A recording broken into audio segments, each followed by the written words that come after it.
Alright. Hello and welcome to a brand new show from the Capes and Lunatics, because we don't have enough of them. This is Who Podcasts The Watchmen with me, Phil, and with me is Tyler, the great night owl himself. I thought it was going to be Night Owl, but anyway. That's why I took it. You get to be Rorschach. But yeah, we wanted to get together and talk Watchmen. We're going to start with all the Before the Watchmen stuff, and then by the time we get to the movie and the original series, hopefully we get Lilith and maybe Charlie in here. Hopefully, if we do an issue a week and then the original series and the movie, that'll take us until next year when the series comes out on HBO. Yeah, I mean, I think it'd be fun to even do Doomsday Clock once all 12 issues. Oh, yeah. Doomsday Clock, too, yes. Because it is supposed to be an exact follow-up to Watchmen, and so far it has been. So, because I was going to say, we'll review an old issue, and then if there's any news, like right now, I guess, like you mentioned Doomsday Clock. Did you see now instead of like every month, it's coming out like every other month? Yeah, because I guess they were going to take like a couple months off, and I'm like, man, all I know is one day when I get to write a comic or something, like I want to have like 4 issues done, written, drawn before we even like start selling issue 1. Well, that's what you're supposed to do. Like last week, I talked to Mark Waid. Tim and like 2 other guys are writing Avengers, and like there used to be like 3 separate Avengers series. Now there's just one, and they're doing it every week. But he's like, by the time the first issue hit the stands, they had most of them done. Yeah, I mean, that's the one thing I hate. Like, I get that Jeff Johns is busy, but like, isn't it already all written? And like the art, I guess. And I think that's what slows it down is the art. I mean, not slow it down, but that's what takes the longest is the art. And I mean, I get that, but like for an event like this that they've been talking about they've been planning this for a while. I mean, come on, Rebirth started almost 2 years ago. Mm-hmm. Like, am I right? Like, Rebirth started in 2016, didn't it? I think so. Yeah. Get it together, Jeff Johns. Because we're on like what, Superman 40? So yeah. So it's been over a year. I mean, But anyways, we're not talking that. We're gonna do the Watchmen series, the book into the movie, and everything. Phil said, preparing for the new TV series. We're just going to take our time and enjoy the material and really digest it. And if you look closely at your screen, you'll see the Watchmen comic book behind Phil's shoulder. Oh, yes. And so what we're doing right now is we found Phil's going to share this website when he gets a chance, the website that we found that shows the order to read the Watchmen books in.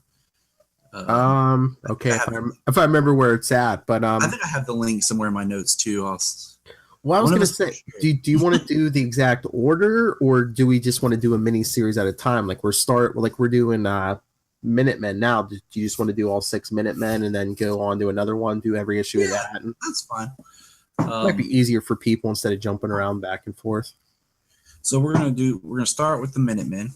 And I always thought, like, in Watchmen period, like I always thought the Minutemen was interesting because they're always referenced back to. Mm-hmm. You never really see their adventures. You experience them because you had the Minutemen, then the attempted crime busters, mm-hmm. then the Watchmen.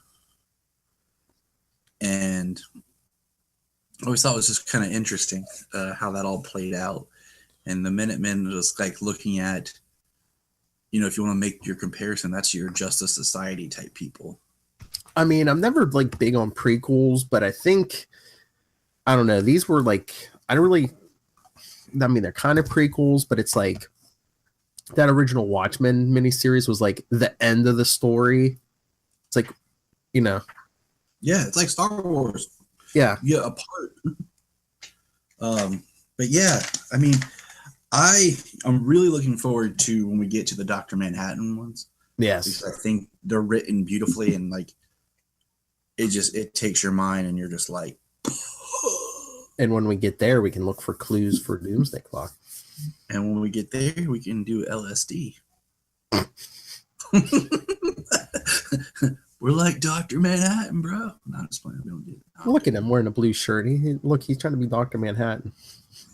Well, I was thinking about cosplaying as Dr. Manhattan, but then I got thinking, like, I don't really want to shave my head. Well, I was going to say, save that for your wife. Tomorrow's Valentine's Day.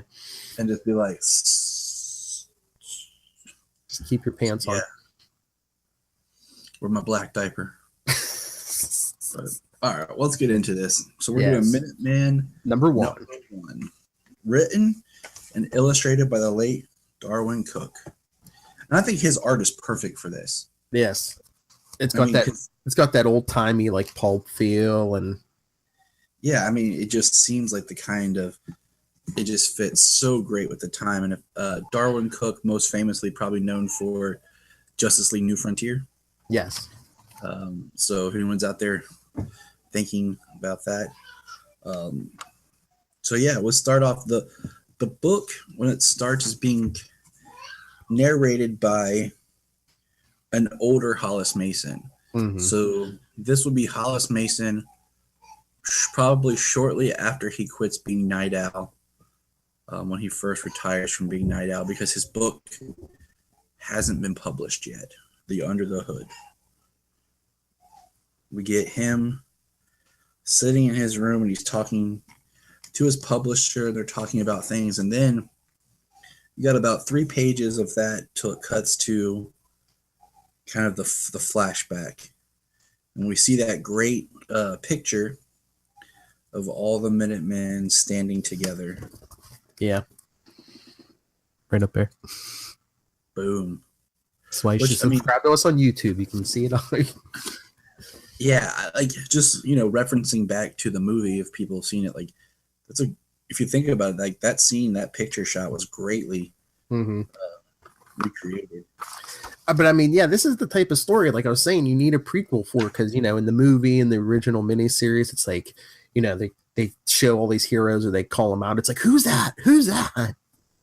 Yeah, I mean, all the original heroes are just like referenced back to. Mm-hmm. So I mean, I will say, as we go through this, I have not read all of the Watchmen prequels, so I am excited to kind of do them all. Nice. I've read Night Owl multiple times. I think his is well done, and like I said, I really like the Dr. Manhattan one. And we'll get there. So, Chapter 1, 8 minutes, set in 1939. Do you think that's intentional? 1939 is like because we get Hooded Justice? Are they making like an analogy of Batman? And oh yeah, I mean, even like looking at this scene, like, doesn't this just scream Batman 89 to you? Like the scaffolding, the hood, the way he drops in, the way they have him walking. Oh yeah, or even just like like, you know, the chemical plant. You know, the Joker's about to get dropped in the chemical vat, or pee himself, as we see here. And if I remember, Hooded Justice was the first like official kind of mask that kind of started it all. Mm-hmm. And what I found most interesting is this is when you get to taking advantage of our YouTube-isms. Sally Jupiter, and really how it was just marketing. Oh yeah. I love the Sally Jupiter part where it says basically that they would where is it? Hold on. Like her and the husband taking advantage out of work actors, and you could throw a mask on them, give them a catchy name, say like the Red Devil. You could stage a fake robbery and have your heroine foil it in a grand fashion. So all her work was basically just staged publicity, imagery, and then, you know, of course, we know that Hollis Mason that we see next, we have this great shot of him in his cop outfit running down an alley while it's snowing, ditching the cop outfit and going into his Night Owl suit. And his Night Owl costume kind of reminds me of like a Robin. Like, yeah, it's really weird because it's like, why? I mean, trying to remember if he says why he picked the owl, because it's like he doesn't have wings, he doesn't even have like any kind of flying vehicle like the next Night Owl would have. Yeah, it is interesting that that's what he chooses. Mm-hmm. But I just, it's just funny because Night Owl looks very much like a more, well, more Batman esque, um, and this Night Owl looks more Robin esque. Mm-hmm. But Yeah, we're because like, seeing, I mean, the back of his head's covered, but you see most of his face. Yeah. we're seeing his adventure. We're seeing him save people, and it's great. And then we get to, and I think you forget this, that when the comedian first shows up, he's like 16 years old. Mm-hmm. We get to see the young comedian, and I don't know about you, but like I really chuckled looking at this and the fact that right now Jeffrey Dean Morgan, who played the comedian in the film, is Mm-hmm. most now famously known for being Negan on The Walking Dead. And here we see young uh, Eddie Edward Blake Blake. Yeah. holding a baseball bat, and that's like his weapon of choice. Like the costume, like this costume here, and it reminds me of Bucky. So just imagine like a young Jeffrey Dean Morgan dressed up like Bucky.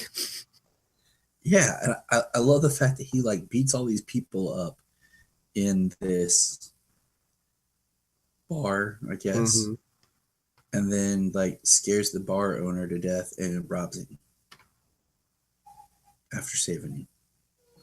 And then the bartender like asks him like, "What's wrong with you?" And he says, "My caseworker says I have moments of uncontrolled rage brought on by traumatic events in my childhood." So yeah, he's like it's later quoted, he's a psychopath. Mm-hmm. And that's scary when you think about it. Like, comedian's a very scary character, so that would be Charlie. Or Lilith.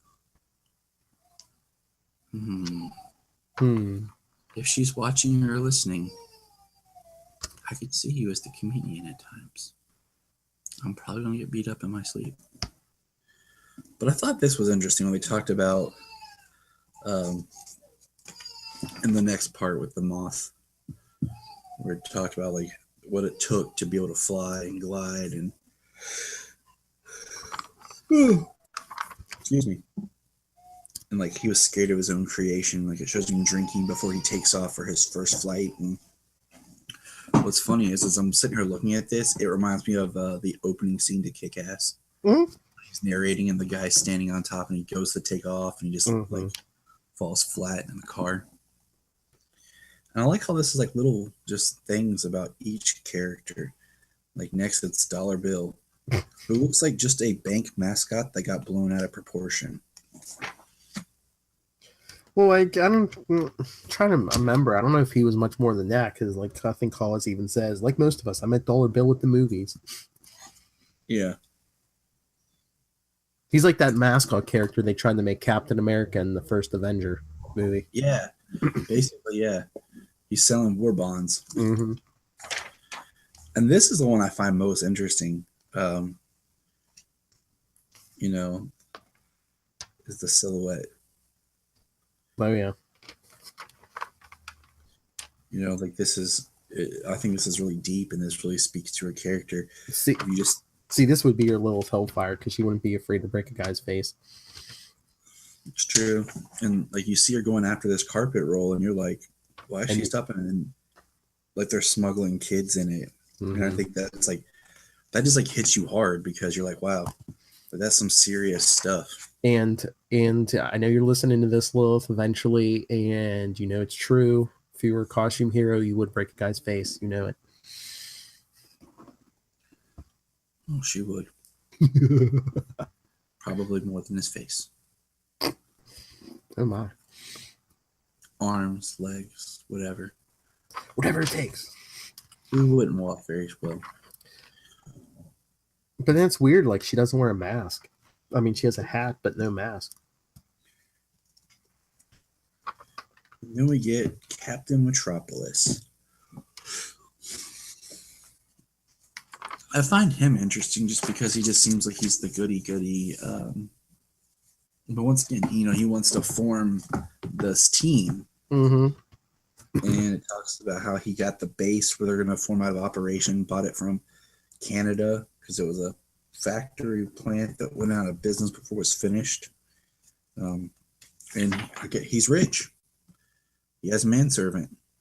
He was in the military, and so it just, that's interesting. I mean, at this point right here, he almost seems like if Bruce Wayne really was the Batman persona, if Batman was really the Bruce Wayne persona, that's what it would be. Yeah, basically. And I think it's interesting, like, this is where it ends. Mm-hmm. It doesn't bookend back to Hollis Mason, like, and take us out. Like, it ends with just Captain Metropolis chilling in the tub, smoking a cigar. They're building that, that like that early world, and get a glimpse of a bunch, most of the characters, and then we start issue number 2. Oh, wait a second. You have the trade. Do you have the Curse of the Crimson Corsair shorts in there, or no? No. And I'm betting. Hold on, I'm gonna look in the back of this. I wonder if they collected them all in one. I'm betting it's all collected in one. Because let's hold off on those and let me do some quick. That's fine. I don't care if we get to those, because even with the original series and with these, like, the pirate stuff really didn't do much for me. I get it, but I mean, it's the same. Yeah, I'm sure it's like, metaphors and the stuff for the story, but like, I'm here for superheroes. I'm not here to like read pirates. One of my kid reading comics in the 50s. I ain't reading pirates. Yeah. So I have the trade, and then